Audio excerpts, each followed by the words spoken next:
Hello, welcome to part four of my series. It's not really a series because I couldn't call it a series. It's kind of sad.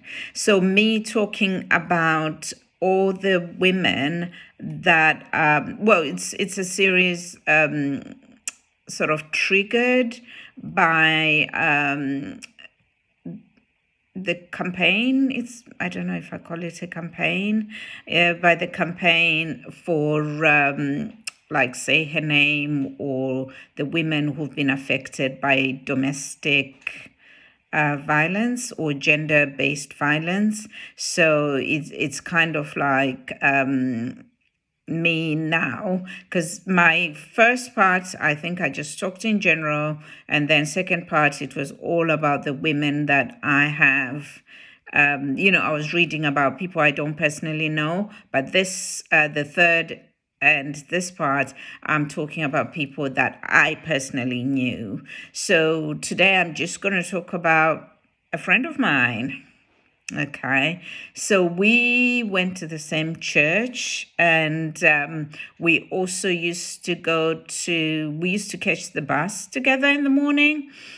We worked, she worked in a different place, I worked in a different place, but because it was sort of like city center based, you couldn't like drive because there was no parking, so you'd catch the bus and or walk if you wanted to walk. It wasn't too far to walk, but in the morning we probably just you don't have enough time, you never leave enough time for yourself to walk into city center. So every day we are in the bus, she would be talking about how, all the issues that she's having with her husband. And we obviously used to talk every day about different things. And it wasn't like every day she would talk about the same thing every single day. But like on Mondays, she'll come into the bus, and you'd see she's got bruises and whatnot. And she'll talk about, oh, my husband was he was shouting at me, being aggressive towards me, and stuff like that. But what do you do? I was like in probably my 20s. I was probably in my 20s. You don't know how to give advice to a 35-year-old woman who has children with a man, and you're not going to say to her, leave him or whatever. You can't. I was just there as a listening, as a bouncing backboard. I couldn't. There's no way you can actually give advice to a woman who is in a relationship, because whatever you say, she will have a counter reason as to why she can't leave their husband, or she can't, whatever it is, there's always a counter reason for it. So it's not even a good idea to try and encourage a person to leave. However, so it was going on. It was maybe a good 2 years, me and her going in the bus, talking to, sitting. We caught the bus at the same station as well, things like that. I was looking forward to seeing her. So on, let's say on a Monday, I'm looking around.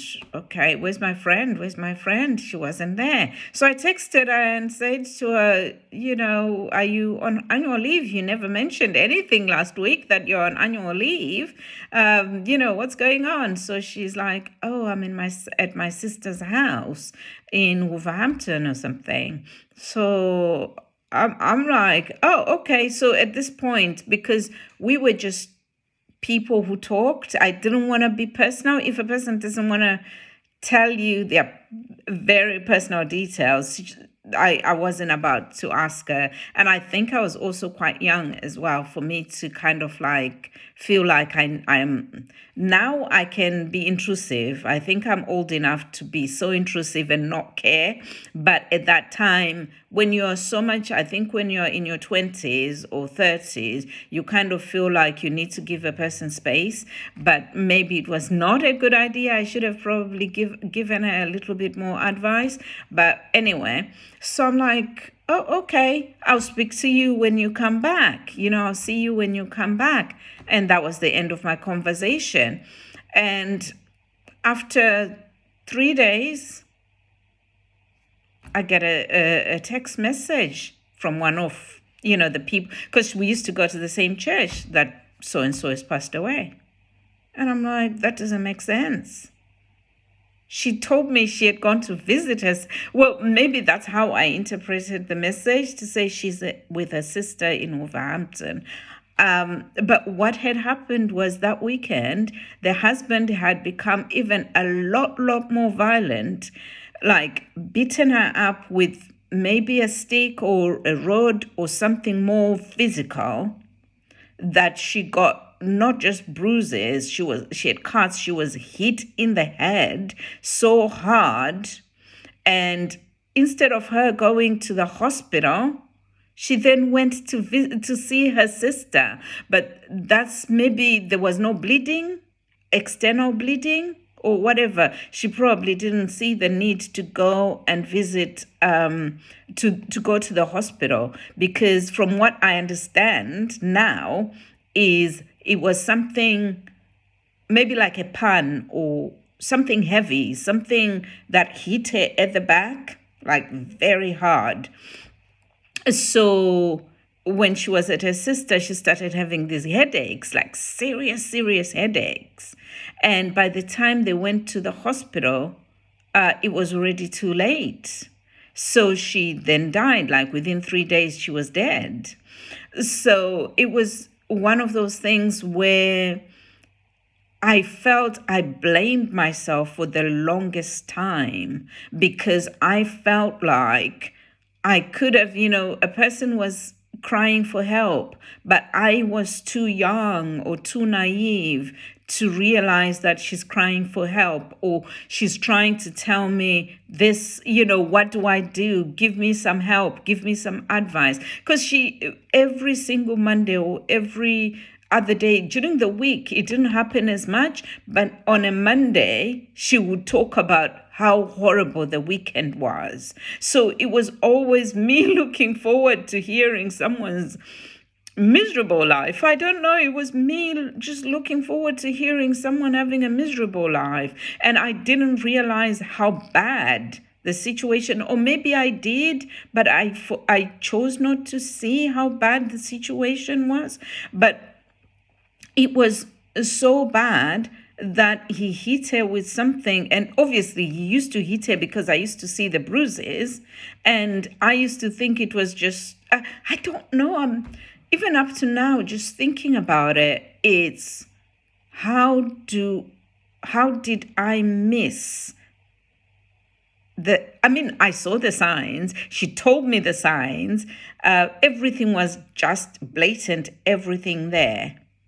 But what was I to do? I don't know. I just feel like I said earlier, maybe I felt it was hard for me to give advice to a woman who's got 3 children with a man, living with children, and 3 young children, mind you, not like older children, 3 young children. She was like 35, or about 35. So it's not like she was.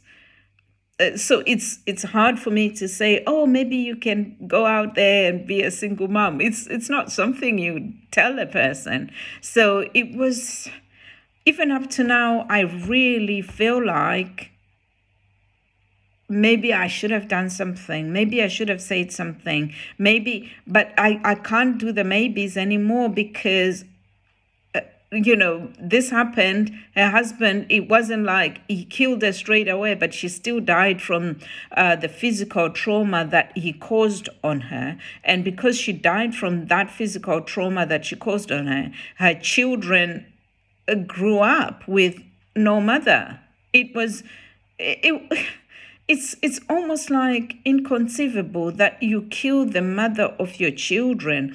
And because in this instance, I didn't even get a chance to speak to her on the Monday morning to say what was the actual issue, to find out what exactly happened. But from the previous conversations I'd had with her, it was always about, oh my God, the house is so untidy. Oh my God, you need to clean up the house. It was almost always trying to treat her like a slave or a maid, or he had some sort of uh, like OCD of some sort, but they had children, like young children. So, and she was always being blamed. Obviously, you're the mother, you should pick up after your children, but he's also the father, he should also pick up after the children. So it wasn't something, that's how she would describe it to me. I don't know the extent of it, I don't know whether how far true it was, but she always said it always culminated from the conversations about the house, or whether the food wasn't good enough. And to me, he was just a person who complained about every single thing, whether the food wasn't hot enough, whether the food didn't come in time,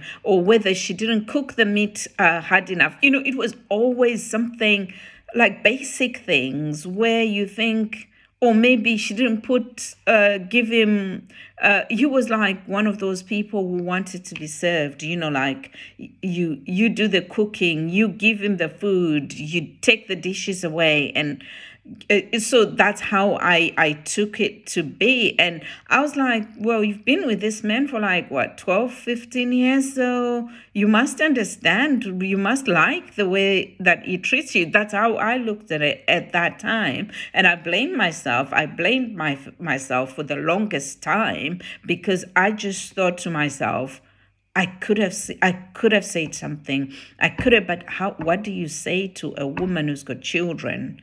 How do you say to a woman who is being physically abused every single day? And this is what ends up happening. And that was another life lost very young.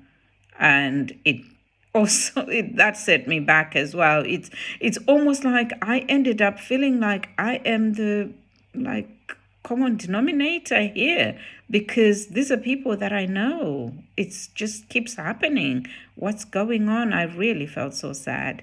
But, that's what happened.